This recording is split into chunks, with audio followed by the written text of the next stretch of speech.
আমি এখানে করলাম যে আজকে হয়তো অনেক ট্রেনে আসতে পারবে, তো অ্যাকচুয়াল পরীক্ষা যদি হয়ে যায় তাহলে কী বলে তোমার ওতে ধরবে না এমপ্লয়মেন্টে।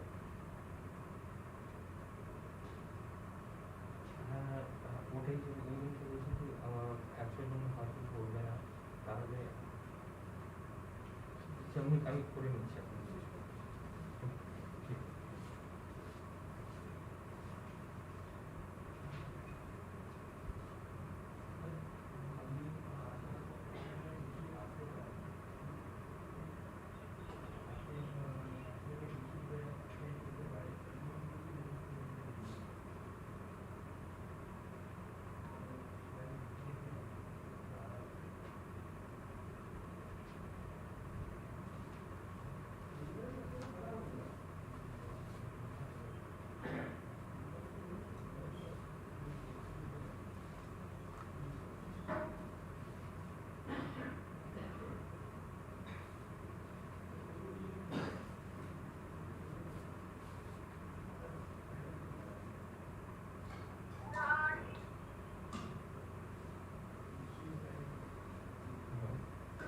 হ্যাঁ, আমি জিজ্ঞেস করে নোটিস করবো। হ্যাঁ, ঠিক আছে, ঠিক আছে। কেন কি অ্যাক্সিডেন্ট হয়ে যাওয়ার পর তখন আমি এত তাড়াতাড়ি আমি ইঞ্জেকশন ইউজ করতে পারি না, তাই জন্য তো করে রেখে দিলাম। আর যদি অ্যাক্সিডেন্ট বসে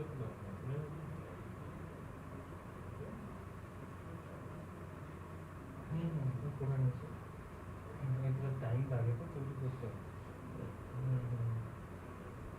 হ্যাঁ হ্যাঁ, ইনফর্ম করে দেওয়া যে হ্যাঁ মাইন্ডেড হবে। হুম হুম হুম হুম হুম হুম হুম, ঠিক আছে, ঠিক আছে। হুম হুম হুম হুম,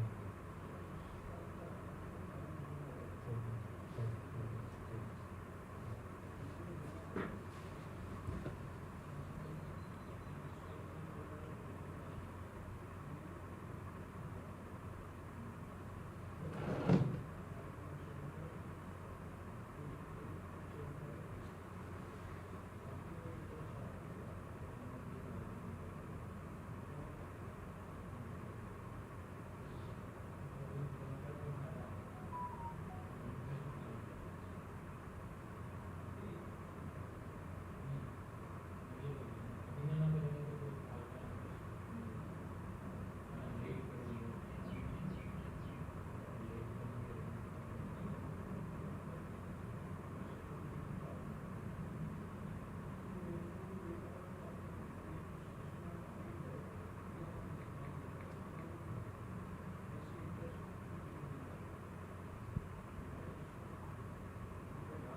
Da mosquée, Maulana expliquer cela.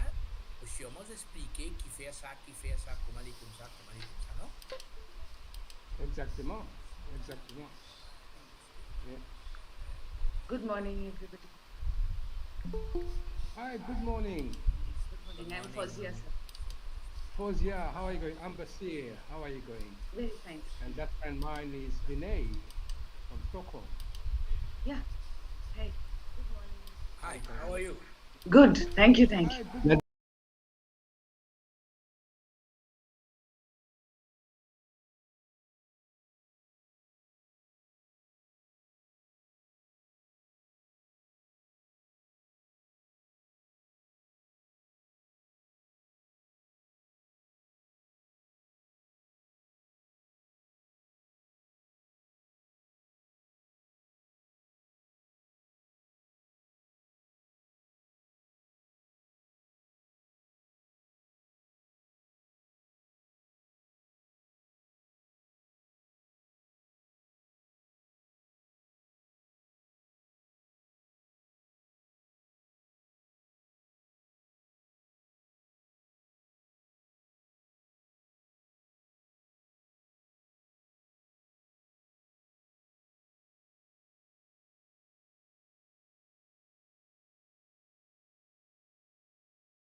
Reach the peak, for India.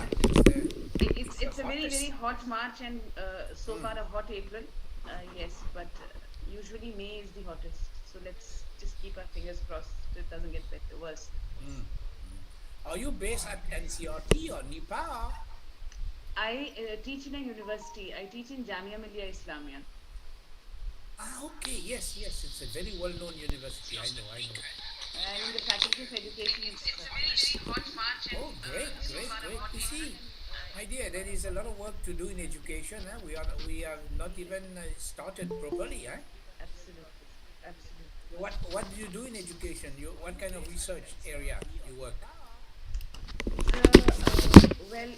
Basically it's language education and Oh, language. multilingualism and also ICT, like specifically MOOCs, etc. So I have my students working on that. Yes. Good. You supervise them? Yes, that's right, sir. How long have you been with You're with Stockholm University, right, sir? Yes, long time ago. Now I'm a very happy retired person. Wonderful. Oh, wonderful. The I've best been place at to retire Stockholm in, I University suppose. for more than 45 years. Okay. Okay, interesting. So I know the in and outs of the Scandinavian and the Nordic academic world. Yes, that's right, sir. How long Oh, have we you see been Mr. with Chowdhury. Stockholm You University? can see from here. Yes, long time ago. Now I'm a very happy tourist. Wonderful. Oh, wonderful. The best place to Yeah. retire in, I suppose. For more than 45 years. Okay. So I know the in and outs.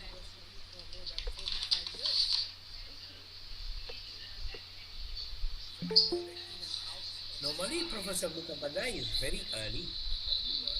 Actually, we are, I think, about 6 minutes earlier. It's 11:24. He would be joining, I think, anytime now.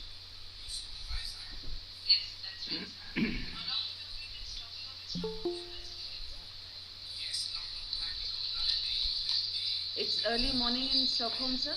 Good morning, sir. Yes. Yeah. Here it is 8 o'clock now. Okay. Oh, here we see Professor Marmar. Morning, sir. Hello, Professor Marmar, how are you going? Nice to see you. Good morning, sir. Morning. Hi Vinay. How was your Hi, good session? morning. How are you? I'm fine, thank you. Yes. Here it is 8 o'clock. It's good to wake up early on a Saturday morning and to be, seeing the common people whom we are used to and enjoy very much their company. Yeah. We had the Before I go and start my cooking. Bengali New Year yesterday. Hi. Happy New Year, sir. Yeah. Thank you. Namaste, sir. Professor Malhotra, good morning, sir. Hello, Professor Malhotra. Sir, you're How are you mute, doing? sir. Sir, you're mute. You're mute. Professor Malhotra. I'm so sorry for being rude. तो सब mute करके बात करते हैं That was a इसका बात भी हो that जाता was है कि a very सुनाई good नहीं cure. देता है You need a good cup of coffee. Yes.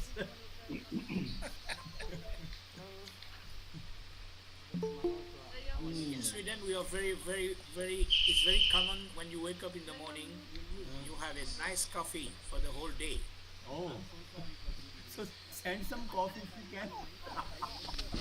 I have my coffee by my side, otherwise I cannot speak. Yes.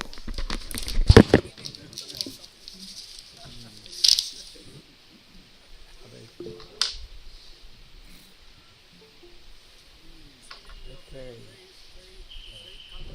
और यहाँ पे ना साथ में बंद हो जाता है तो मैं क्या करूँ इसमें लगा लेता हूँ इसको बंद कर Raju Adhikari, I'm on a vacation.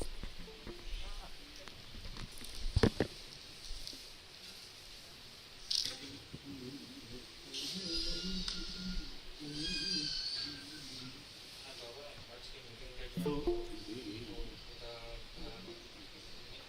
oh yeah, Dr. Raju Adhikari has joined. No, sir, I can't see it. I also can't see. Can't see it yet. Yes.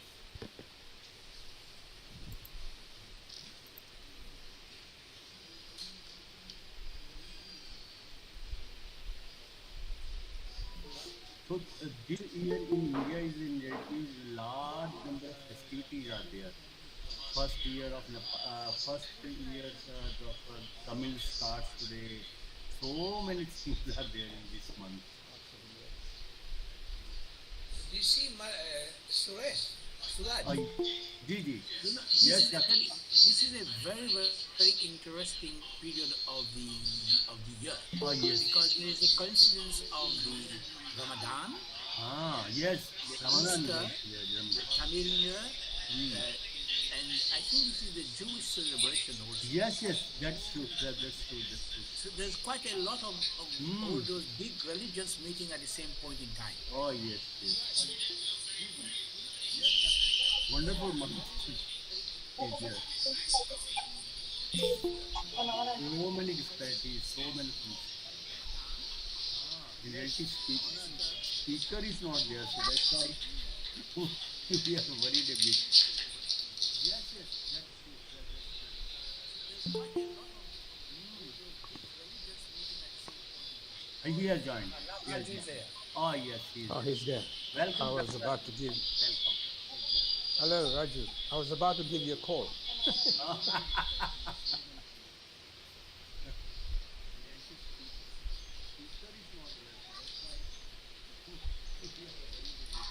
Welcome, Raju. Has to unmute. You need to You are unmute. mute, Dr. Raju. He has joined. Oh, yes. Oh, he's there. So many people are like me who keep themselves mute and then go on top. Well, I think for me to be able to share my presentation, how do I do it? This is Google Meet I'm doing for the first time. Can I be made a host, co-host, or I can go and directly share the screen? Oh, yes. You can share your screen, sir. You can share your Okay. At the there is bottom, a sign there, na? Yeah, yeah, sure. I want Arrow sign is there, you can see. So just a minute is there and we shall start.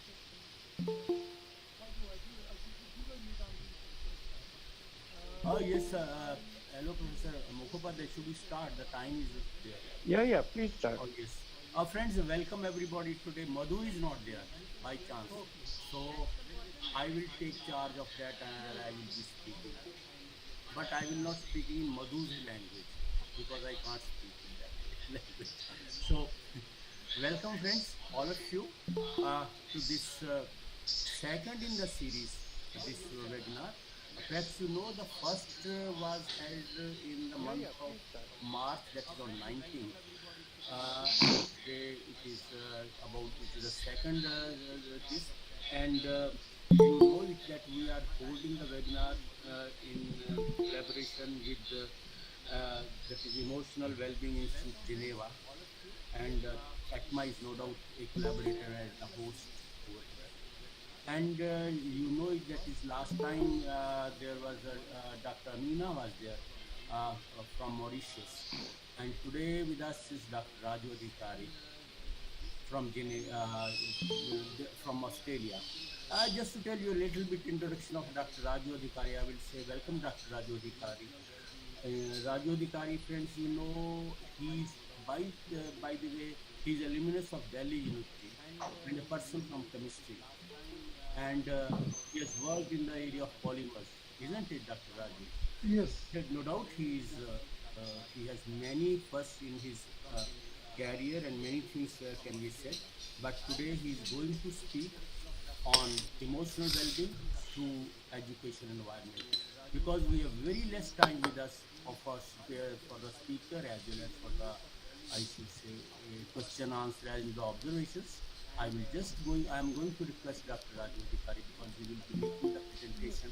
There are 20-25 minutes for the presentation and the discussion, and then later on we shall have our own observations as well as questions.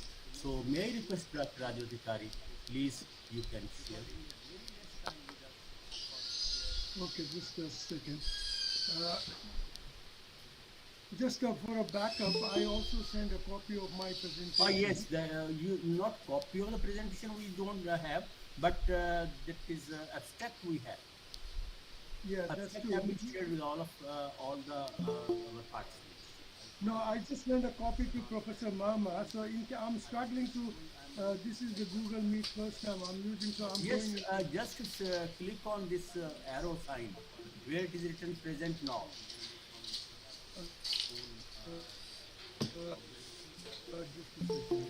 No, I think there is some problem, because I also received only the abstract, not the presentation.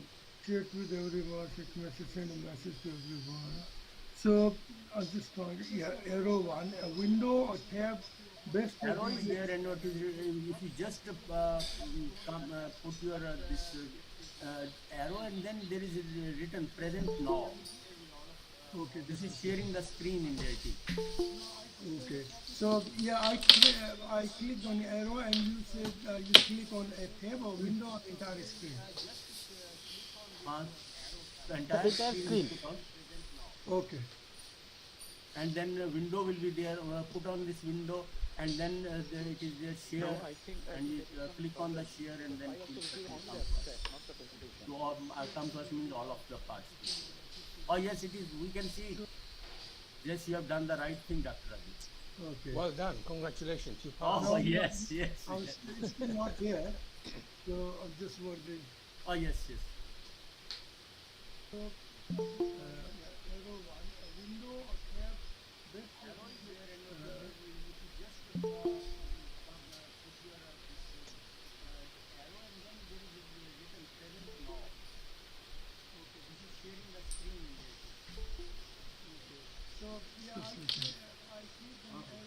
Okay. You are in Paris. Just a second. I'll put this on. I have sent to Professor Marmar in case there is a. Professor Marmal has not received your presentation. That's why he has been telling also. You try it again. Yeah, I'm Here, we could see that. you have done the right thing, doctor. Well done. Congratulations. Oh, yes, yes. It's still not there. So Yes, yes, it has come. but doesn't show me my presentation here. It shows my screen, but I can't see my file.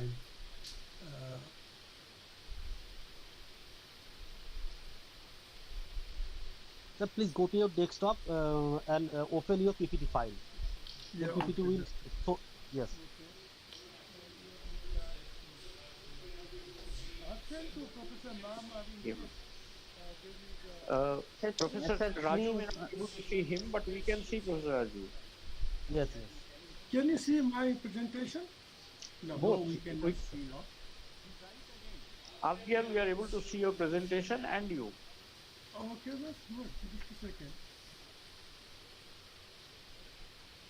Okay, can you see now? Or no, just a second. Now we can see that it is written Raju Adhikari is presenting. Yeah, and can you see the files open? Now we can see, yes, it is written. Now, yes. Now we can see. Yes, good, very good. So it's now you can see through, yeah? Oh, yes. Yeah, and you can see me as well. Sir, please click on the hide icon. Okay. Sir, please go to your desktop Yeah. and open your Not PPT Can file. you, yeah, Very is it all good, me and my presentation on the screen? Oh, yes, we can see. Okay, thank you so much. First of all, I'll just put my timer on so that I finish in time. Just to see, it's good one. Okay, thank you. First of all, I'd like to be very kind to thank ETMA, Professor Malhotra, Professor Marmar, and the entire team for giving us an opportunity to share our work and also exchange some of the ideas on our work with you. And join this webinar series. This webinar series, as you mentioned before, our team have been part of that and presenting some of our activities. So I'm the second in the line. We'll have more our team members coming to join you in the future seminar. Thanks for organizing such a wonderful webinar series and we really enjoyed being part of this collaboration with the ETMA Institute. I thought the title of my talk today is Emotional Wellbeing through Education Empowerment. And I'm Dr. Raju Adhikari. I'm the director of the Global Research Trajectory team, EWBI Institute.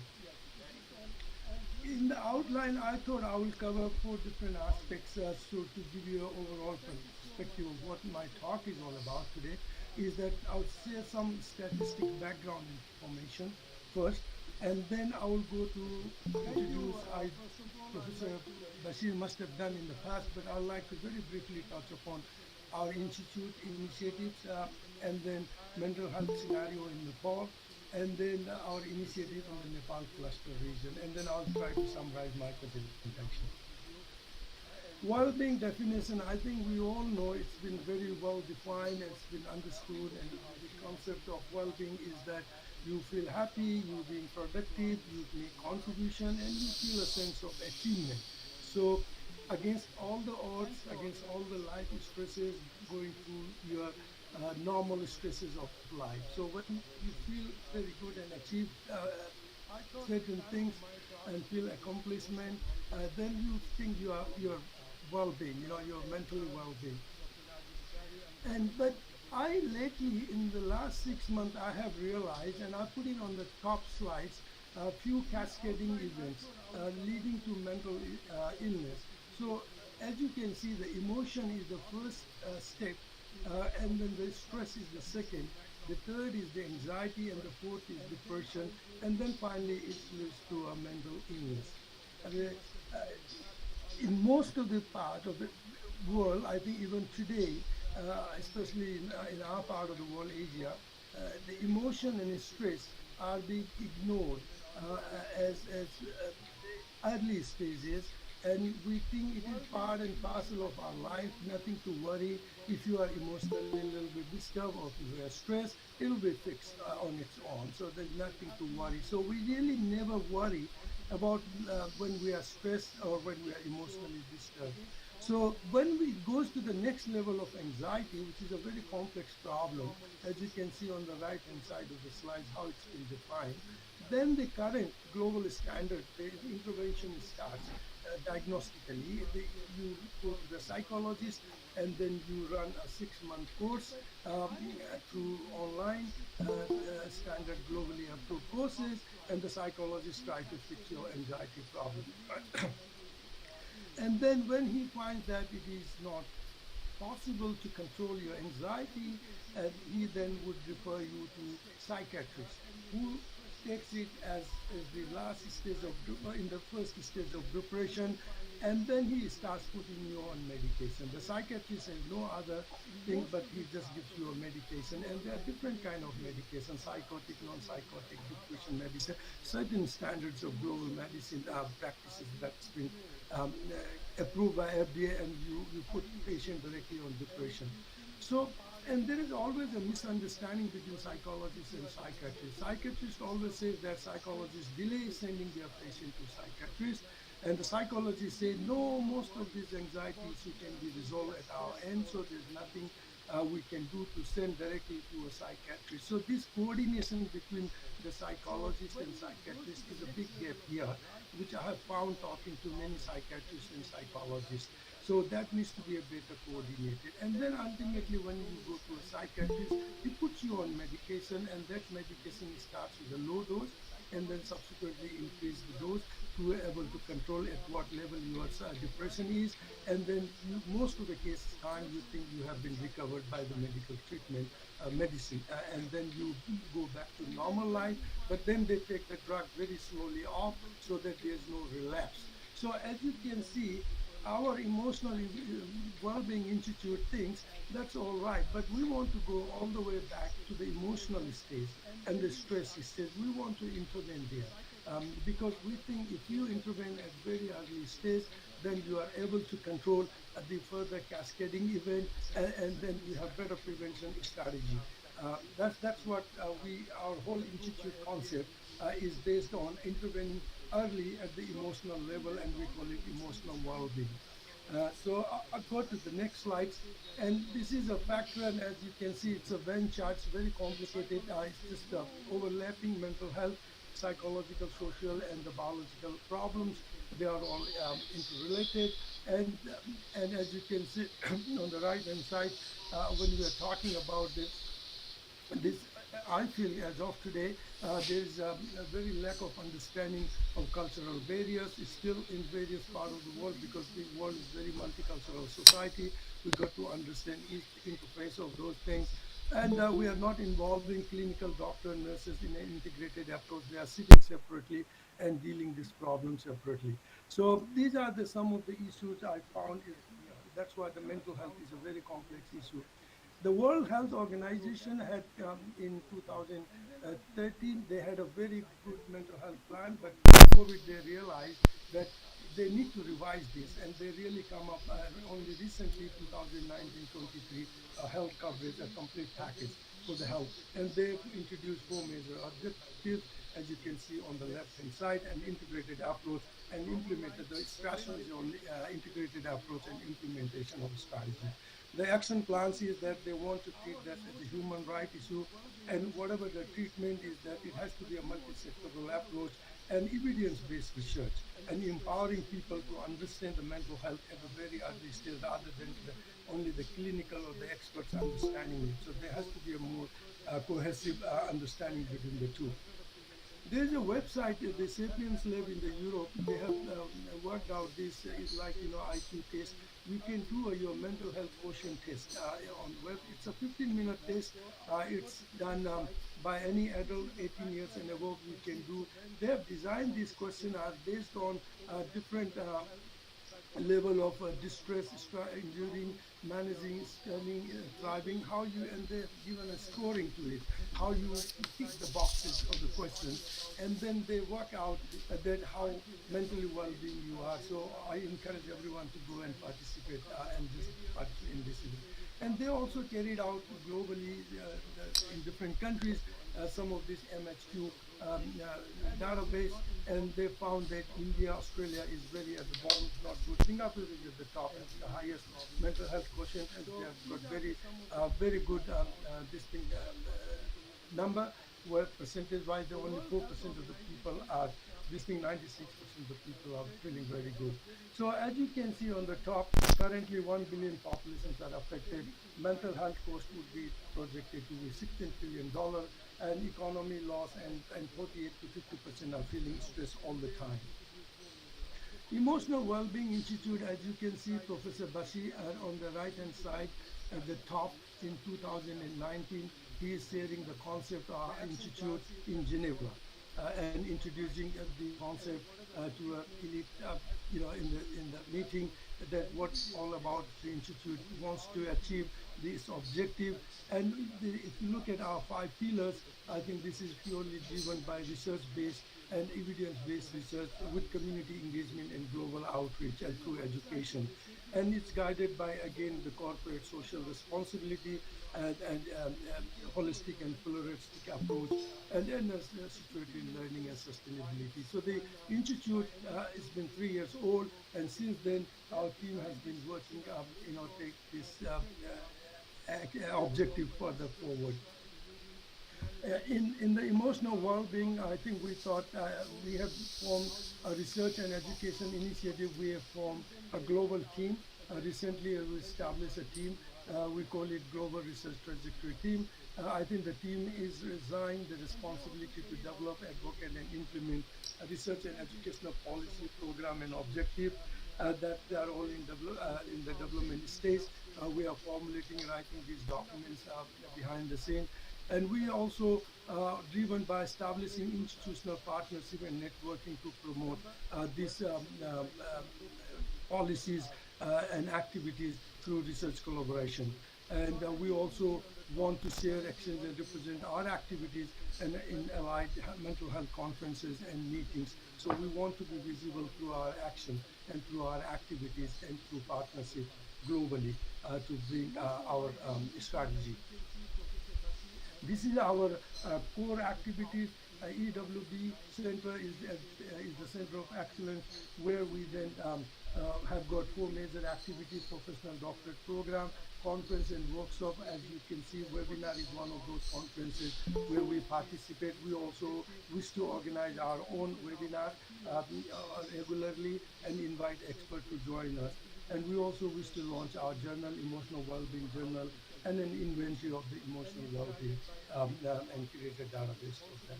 This is, I won't want to go into the details. This is just an outline of the team. We have a board, we have an advisory council, and this global research committee will work at the regional cluster level, and then these are the 4 major programs as I showed in the emotional well-being. So institutional partnership, I think, as you said, we have already taken some initiatives. Mauritius Open University is one of our prime partners. We have been discussing with them for the last 1 year. Professor Basir Binay Sundram has been leading that discussion, and we are almost in the stage of finalizing those documents and sign an MOU. And ETMA, as you can see, this webinar is part of this. We are also discussing with ETMA to understand the level of our cooperation and understanding through institutional partnership. Non-resident Nepalese Association we have already signed. This is one of the largest diaspora of 4.3 million Nepalese are living overseas. This organization represents those expertise. So we have signed an agreement. We want to share their expertise and work in partnership. Other universities, RMIT, Norway Mental Health Institute, Baroda and University are the other institute. Professor Binay is taking a lead to explore opportunity to partnership with them in this domain. As EWBI has 7 regional clusters. I think it's in Africa, in Asia, in India, Nepal, Mauritius, and Nepal cluster is joined only 2 years ago, and we have the cluster is led by Dr. Nagendra. He is a recent PhD graduate, but he has been working in this field for the last 10 years. He has made significant contribution in the space of mental health, and me joining in the team as a director of the Global Research 2050. We are exploring the way of doing registration in Nepal, and we're exploring all the opportunity and in discussion with the institute there how we can do fast track these things. And information sharing on EWBI activity and professional doctorate program with the institutes in Nepal is also in the very exploratory stage. So we are doing this in parallel while the registration process is in progress. Mental health Nepal, I think, is a very interesting because Nepal is a very late player in the mental health domain. Our first policy was introduced only in 1996, and like any other mental health policies, it also tries to provide access to mental health services. But the worrying is that we always say minimum mental health. I think it should be the maximum mental health services. Minimum would not serve any purpose at this point of time since after COVID when we know these factors. And we try to prepare human resources. The government is trying to put some fundamentals. They take it as a fundamental human right, trying to put resources. But in Nepal, mental health is a social stigma like any other Asian countries. Anxiety and depression, as I mentioned before, is never taken seriously. Only when serious cases go to the depression and beyond anxiety, it is referred to a psychiatrist. And so there are only if you look at our resources, only 2% of the training for medical doctors and nurses, and the numbers, as you can see, 0.59, only 0.13% of our medical professionals are psychiatrists and other medical doctors and nurses. So the figures are not very encouraging, and even after post-COVID, there has not been any revision on the policy, mental health policy by the government, which is a little bit worrying, but I hope they would realize and we will see much comprehensive health policy coming soon in Nepal with more resources and funding. So this is one of the study which was carried out by one of the institute. This is courses of mental health. The Dalit community is one of the very marginalized community, and these are the causes of mental health stigma in Nepal: cultural caste hierarchy, religious and supernatural beliefs, lack of mental health education, and as you can see on the right hand side, barrier to mental health supports and overcoming barriers. So these are some of the fundamentals which still exist and we have not been able to resolve. And this study was carried out by and it's been published in Global Research Report. And this was also carried out, one of the main headlines of one of the very popular Nepali Times magazine, that you can see how Nepal has an increased in overall 37.5% of mental health disorder. If you look at post-traumatic syndrome, anxiety, depression in different groups, age group, child, and even with the refugees or internally displaced. So they covered the different sectors. But overall, I think the message is that Nepal is also facing a severe crisis of mental health. WHO has recommended, there was an earthquake very 8.2 magnitude in 2017, one of very large disaster, natural disaster, which led country into mental depression over a large population. So the WHO in Nepal have come out with recommendation to put mental health under Ministry of Health spread, and then put a central committee to coordinate the mental health and psychological activities. These are some of these recommendations put by WHO to bring mental health in the front line of the policy of the Ministry of Health. But as I mentioned previously, I think the recommendations have not been fully implemented. And since then, the COVID also has come in, and Nepal has one after another, two different crises, natural disaster, earthquake, and then the COVID, and is finding difficult to understand how to deal with this problem going forward. For education barriers in Nepal, I think Nepal is driven by caste, and with the remoteness and the rural geographic, with the 2/3 of the mountains, I think, and economic poverty are some of the barriers to access education. 30% of the marginalized population never had access to education. As education has been identified barriers as one of the major mental health problems. So government had established Open University in 2005 so that they can take education to outreach to community and education access to all. So as you can see, these are some of the pictures we showed. these 30% the marginalized community living in the rural, they never go to school or they never see school. As I think the Nepal caste system has been one of the major blocking for this creating this gap to the education barrier. And I was talking at the bottom, 20% of untouchable. Nepal is a caste-based system, but the untouchables are never part of the caste system. They are below the caste system. So they constitute 20% of the population. And even in the caste system, 10% of the population for many reasons are deprived of education. So if you look at overall, inside and outside the caste system, 30% of the populations are never having an access to education. So they are really, not into the mainstream of education. So this is another study which was carried out. As you can see, Dalit population have only 4.5% of the population have access to mail. This is the civil society. Only 4.5% people have access to education. So the Open University government in the SAARC region, all countries had the Open University to outreach to marginalized community and in the digital world. And Nepal also established Education Open University in 2017. I was involved heavily as part of the team. It took almost 10 years for us to establish, and we worked in coordination with the Pasca University and government in partnership. And now the university is established after 10 years in 2017.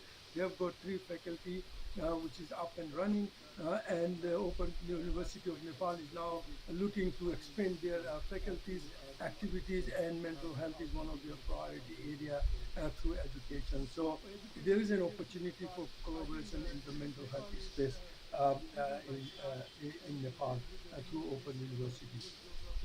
Open University was very important because to break the barriers of conventional education system, the government believes that open education university will bring all the people into the mainstream, that 30% of the people into the mainstream of education. And once you have access to education, irrespective of your background, you can then empower yourself. And government is trying to put it open university as a top, policy priority, and giving much more resources going forward into the future. EWBI proposed a roadmap in the Nepal cluster region. Conventional education system is not focused on mental health education in Nepal currently, and EWBI partnership with Open University of Nepal and allied health institution is a strategic initiative to bring focus, advocate, and run program on emotional well-being as part of mental health education, and try to outreach to 30% marginalized community to bring mental health awareness. EWBI will help develop program and seek funding, working in partnership with them, and EWBI has already signed MOU at NRNA, who is already interested to join this initiative. So we are thinking of organizing an interactive EWB program at the first stage of interaction with Open University and likewise other institutions in the mental health space, and discuss and brainstorm how this partnership or how the mental health or emotional well-being activities can be carried out. This we hope to carry out in sometime this year. The progress we have made so far in the spaces with the Open University and discussion and NRNA and Allied Research Institute are in exploratory stage to hold EWB workshop in Nepal in late 2022, hold webinar to share information and exchange idea. A research draft proposal is already developed. Nagendra Lutel, I think he's the research director, will lead the project, and we are still developing a long-term collaborative research program to develop a best practice model that EWBI then can take it to the other regional cluster and use that model. And then we also hope to start professional doctorate programs, and also then once we start this activity, we can easily access or explore grants and funds to support. The conclusion is that EWBI Institute is a research and education initiative, is a holistic early intervention approach to address emotional well-being of global community. EWBI conference in Mauritius in 2022-23 will provide a forum to experts present and share global experiences. This is one of the biggest international conferences we are trying to organize. We think EWB emotional well-being programs of our institutes are very participatory, innovative, and community-owned. For Nepal cluster, we are looking to collaborate with Open University, diaspora expert, as considering as a very important strategic partner and involved in partnership to raise awareness about emotional well-being and overall mental health in Nepal on a long-term ongoing basis.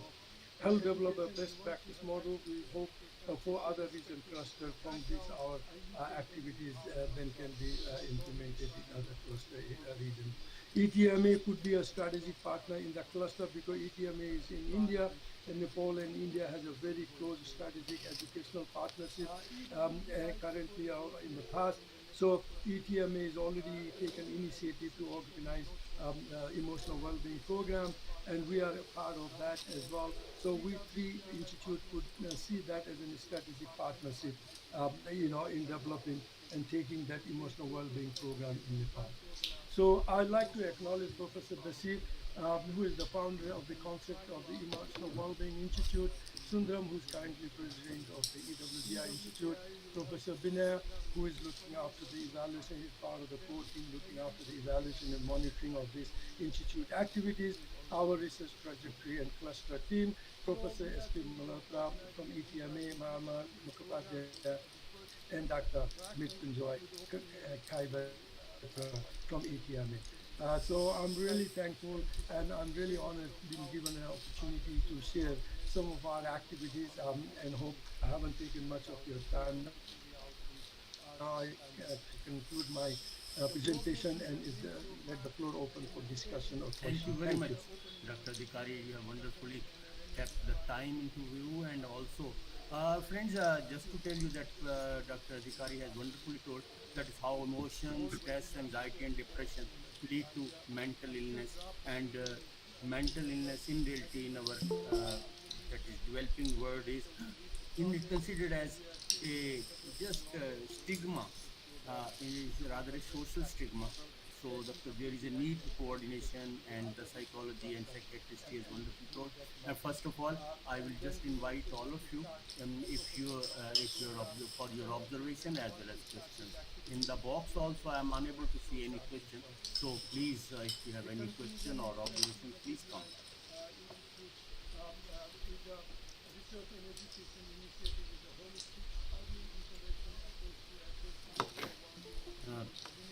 Dr. Adhikari, yes sir, Dr. Bashir is there online.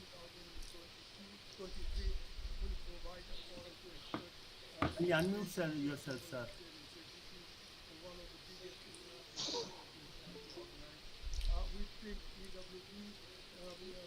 Okay, that should be fine. Okay, now this is not a question. I thought I'll just make a very brief 30 seconds comment before I open up for question. First of all, Raju, my good friend, my very esteemed colleague, congratulations for presenting such a very succinct structure of the Emotional Wellbeing Institute. Where do you fit in, where you fit in, and also what's happening in a typical example of a cluster region, which is Nepal region. So thank you very much for that. You fast-tracked quite a few things, so that will enable us to ask some questions. I've got one or two observations to make, and I will come back later on. So congratulations, and you have represented us extremely well. Thank you. Your observations, sir, you have said that you will be making one or two observations. Yes, I will be. I'll follow up. Let others ask questions first. Okay.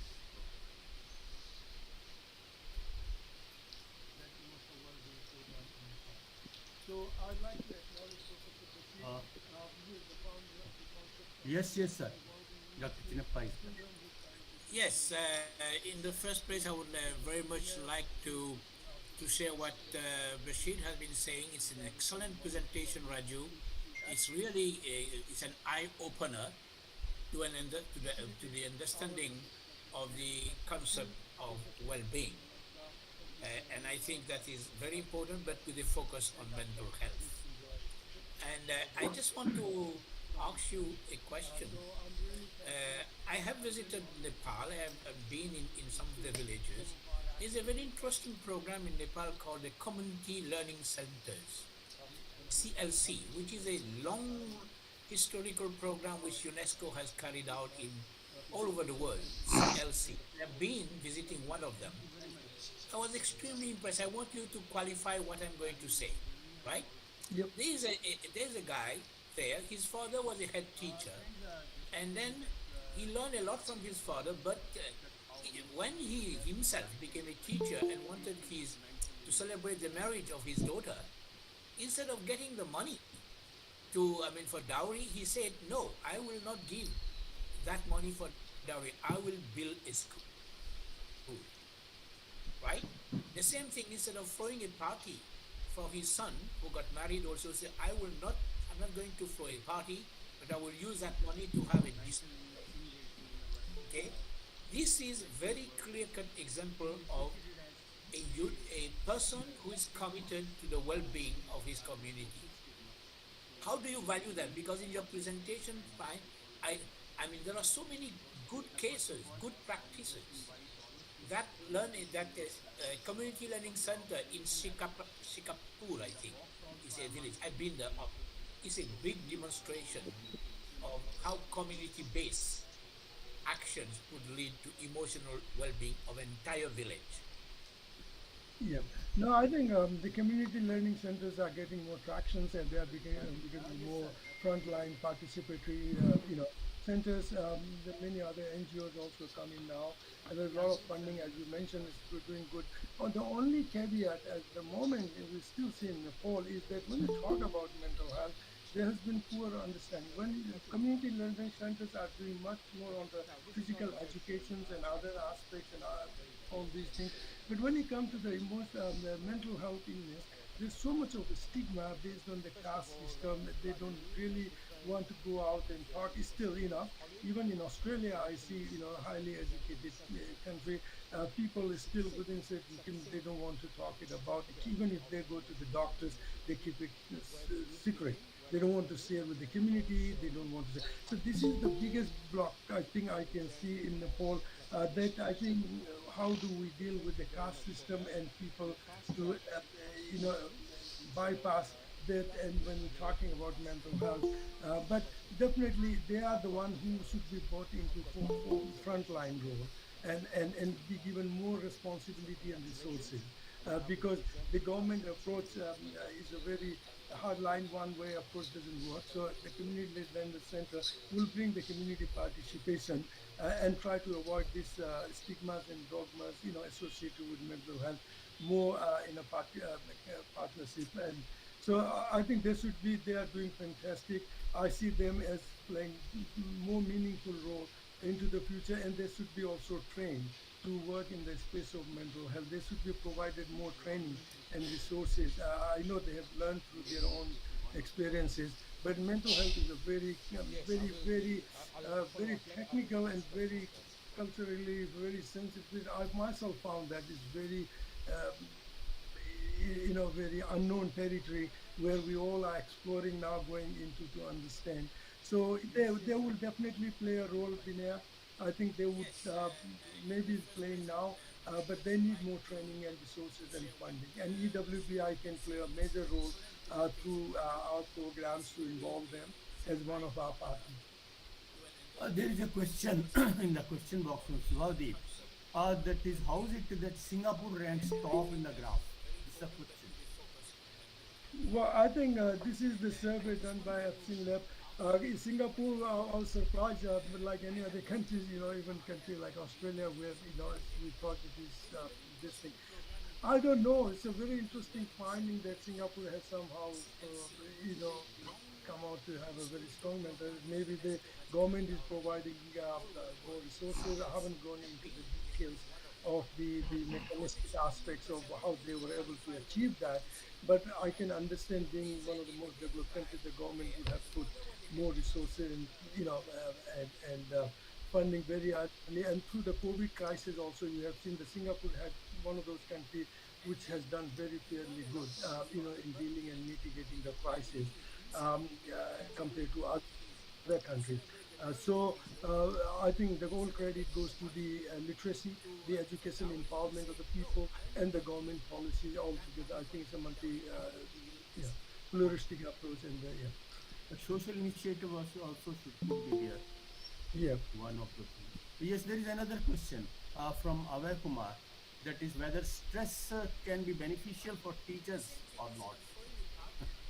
Well, my understanding of when I'm presenting this talk, I have gone through last 3 years of my COVID experiences working with the community and looking some strong, but the case studies directly being involved into that.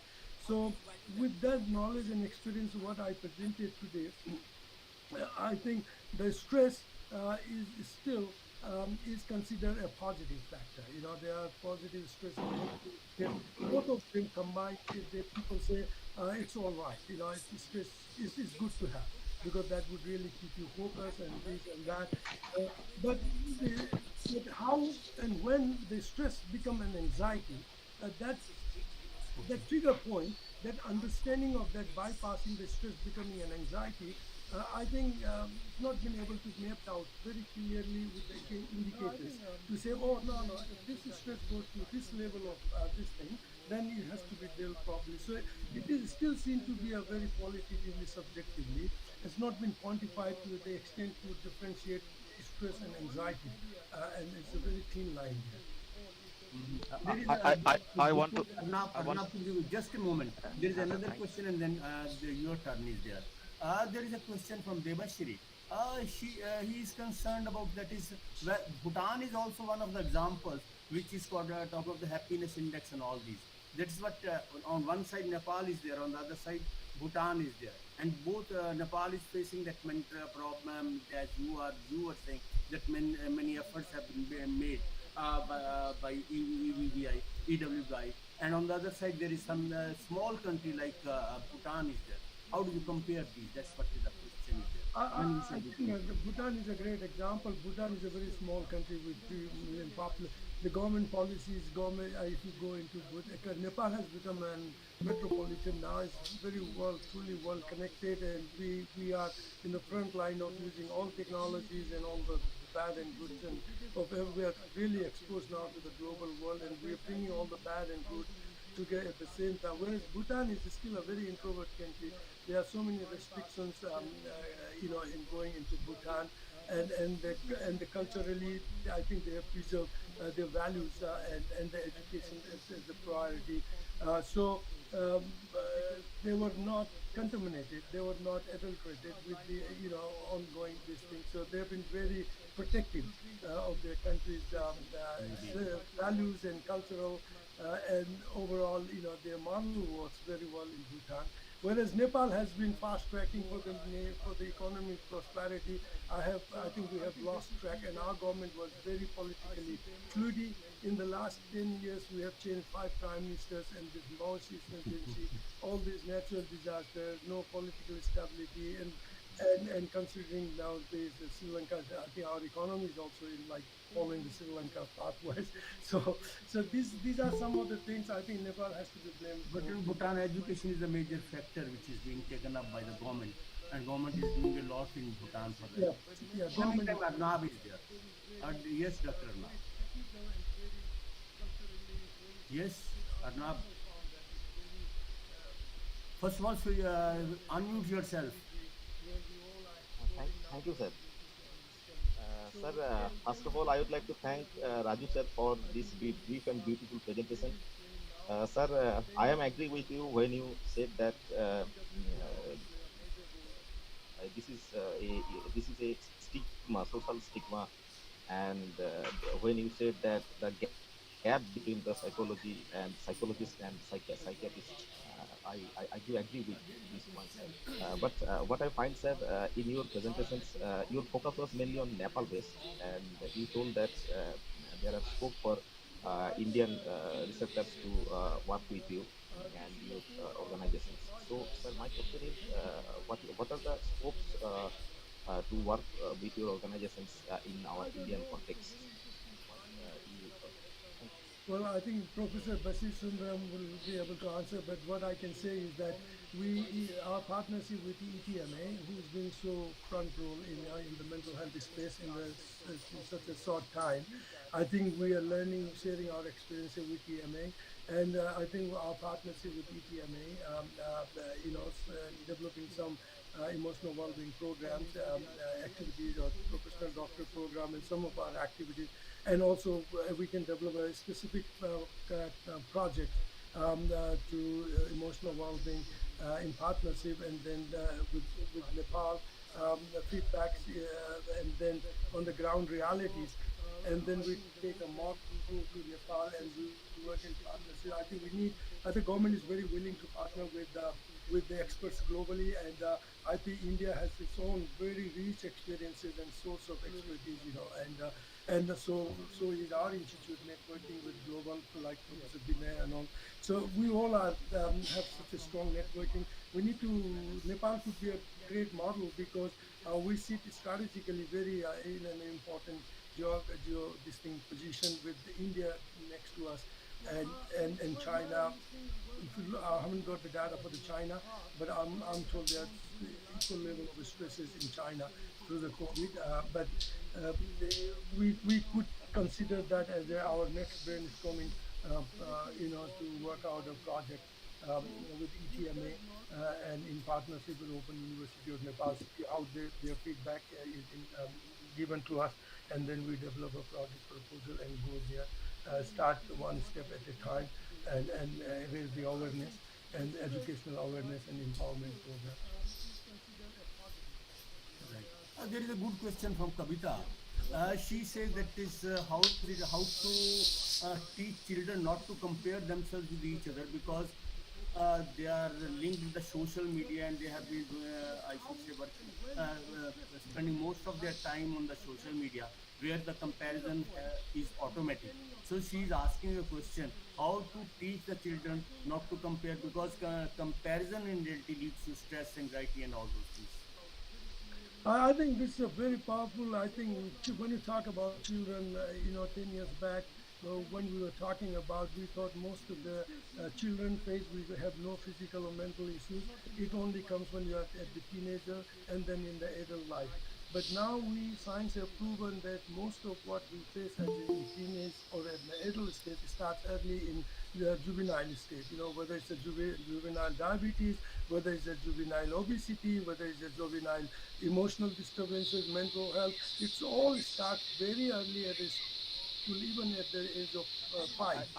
So this has been a new finding that it was mind-boggling to understand that how children were affected, and partly the blame game went into the technology, said they were having access to the education, but the technology at a very early stage and bombarded with lots of information. Likewise, the parents also not being able to give much more time to the children.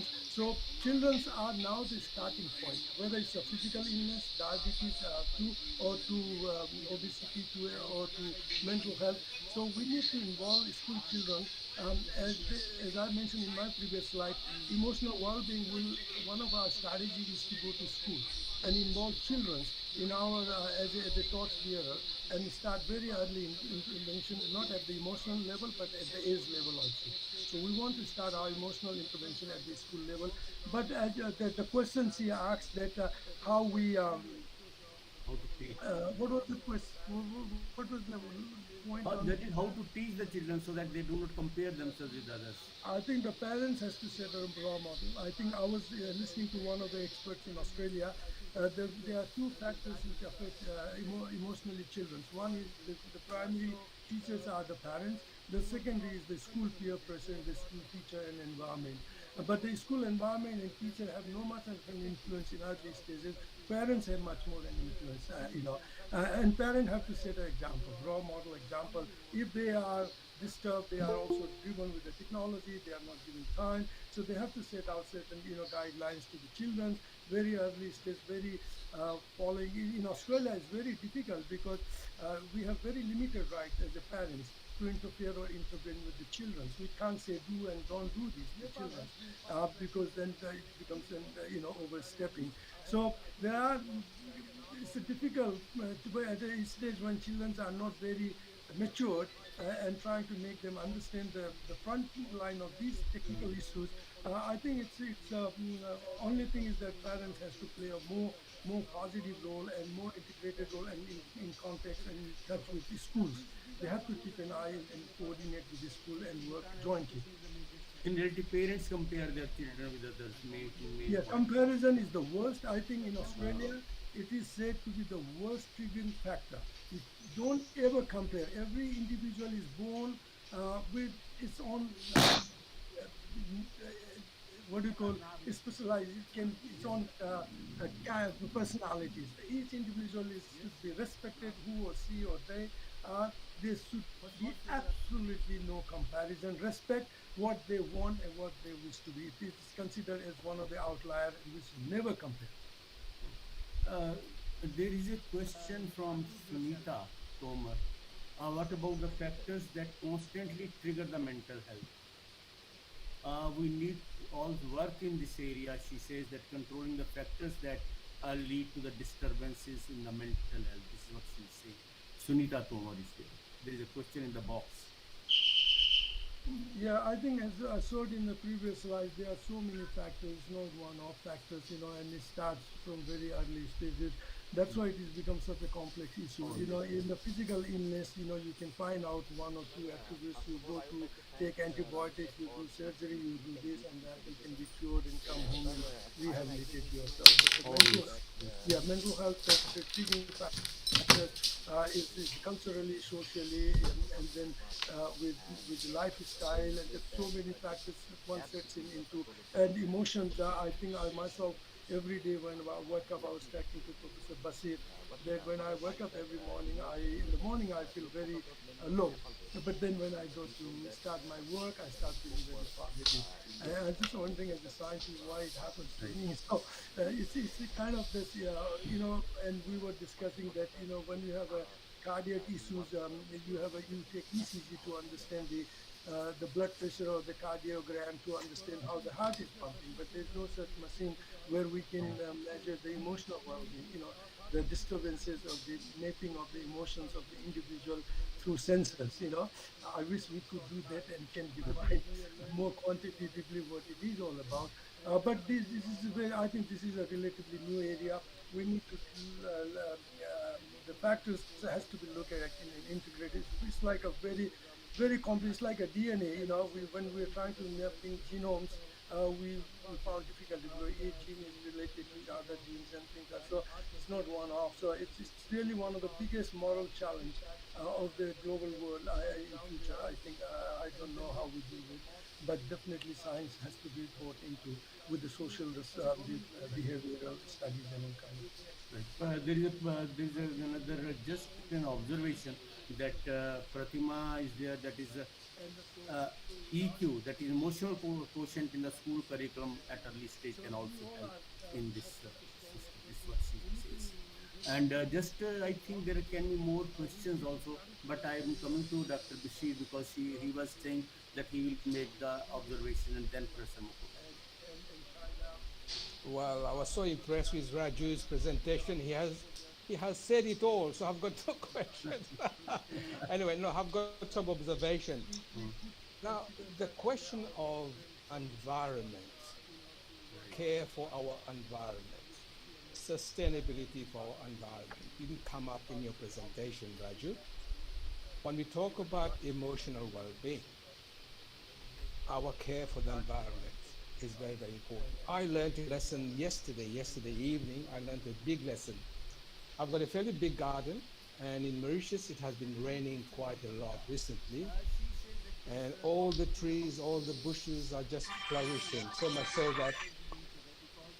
so that it's creating a lot of shade. So I've got someone to come along and prune the trees, and my brother was helping me. When it came to 6 o'clock in the evening, sunset, the person who was pruning the trees just sat down, hugged the tree he was pruning, and he said to the tree, "I'm so sorry. I had to cut you down. I damaged you. I created pain to you." Okay? That's one observation. And the other thing is I have also got mango tree. They still got few mangoes and pawpaw tree. And he said to me, I'm sorry, but I'm not pruning those at this stage until the fruiting has stopped. And I learned a lesson. You know, how many people would do that? How many people would care for the environment? Okay? And he also mentioned that he's a bit of a connoisseur in herbs. And he was making reference to all the plants we have in Mauritius. So much so that some countries like La Réunion wanted to adopt Mauritius just because of the herbs we have here. And he said the value of the medicinal value of all the weeds we have here is just not. Here we are just chopping the weeds, pulling them out, and throwing them out or burning them and so on and so forth. So that was a big lesson for me to learn. The other observation I am going to make, Dr. Arnab asked how we can help. And I think you can help tremendously. First and foremost, we're going to have a first global conference next year. So you can contribute to that in the planning or delivering of papers or participating in other things, okay? We have created 18 different regions in the world. India is one region, cluster region. And we have got a cluster director, Smithy, whom you can contact and become a member of that particular organization, okay? Now, the other thing, what we're trying to do is to develop best practice models for our clusters. Nepal is coming along really good.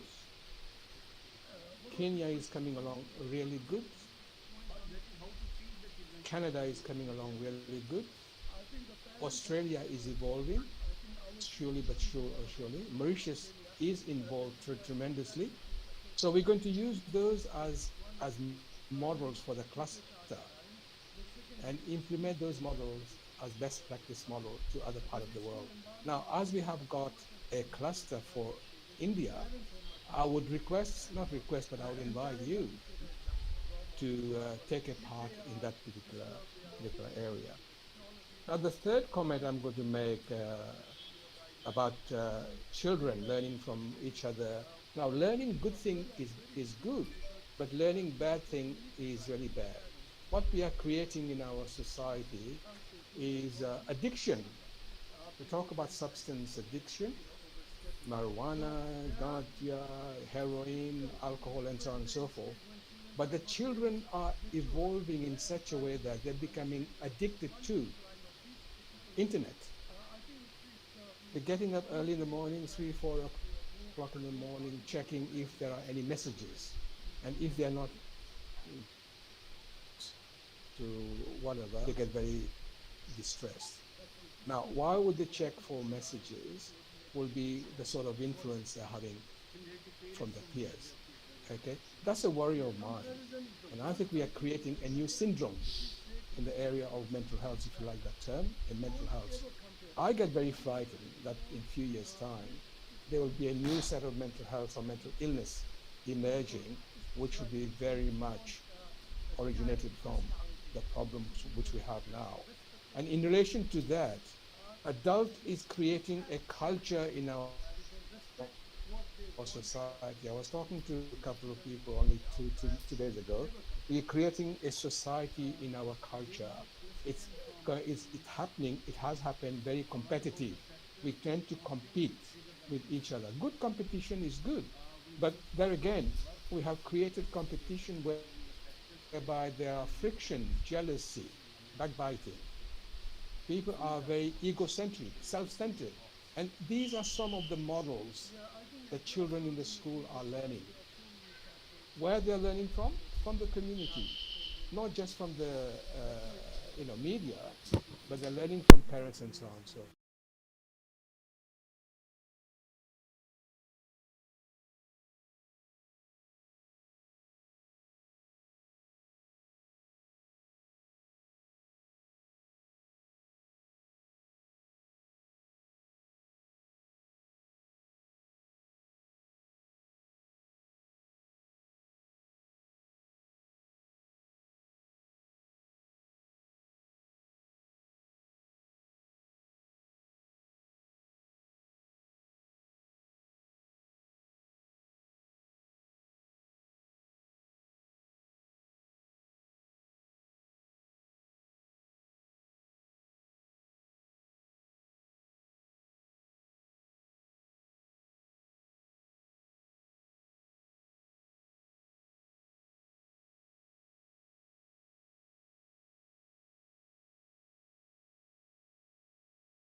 consider English Leave alone. professional as best professional. Yeah.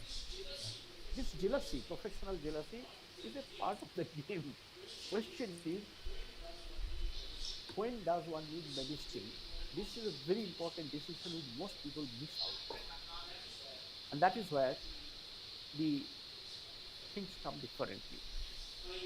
My concluding statement would be that I'm very happy that we have been able to develop a collaboration. It is not the second, actually it's the third one. First one was on technology, because it's an educational technology and management academy. So we switched from technology to management to this kind of an area. And we always link this up together because, to me, not because I happen to specialize in two, unless technology is managed and technology supports management, the transformation does not happen. We need to engage, we need to transform. We have done 3. This year we have reduced the number because of certain other factors. One of the factors is definitely we wanted to prepare better. And that better preparation should be anywhere comparable to international level of scholarship. That's exactly what we are trying to do. And once we are ready, we'll be able to make it available to a large number of people, because we'll be creating all of them in open access domain, which UNESCO has led us into that kind of a domain, and now being followed up by Commonwealth of Learning. With these words, I thank you, Raju, for coming over and addressing this webinar. Basir, Sundaram has come. In fact, Sundaram is due for another presentation on, I have told him, requesting to make a presentation. Professor Malhotra, please note, migraine of the migrants. It's an alliterative language, because Sundaram, again, another colleague of Binoy, migrating from Tamil Nadu. I don't know why people from Tamil Nadu migrate, but they are colleagues of the same state, maybe several generations ago. And Sundaram has a beautiful experience of migrating. So interculturalism is something which is ingrained into his experience, which most of us don't have. Like Raju is basically from Nepal. Vishal is from Nepal. Now, Raju came here to India to study in Delhi University, but then Nepal, India culturally are not very different. Nepal, India, Pakistan, Bangladesh, they look very similar culturally. Even when you talk of culturally, if you watch carefully, when a Bangladeshi sports person thanks his teacher, he touches the feet like a Hindu culture. It's not religious, it is a collective culture of the social culture. So I think Sundaram's experience will be extremely valuable for us, because the future generation will be much more migrant than we have ever known in our previous history. And that is where Professor Malhotra will fix up a time with Professor Sundaram. And Dr. Sundaram, you have to know where is he, because he could be anywhere in the world. If he's in Europe, you have to find one time. If he's in Australia, you have to find another time. So figure out where is he. Vishal is definitely in Norway. So for him, convenient time is afternoon.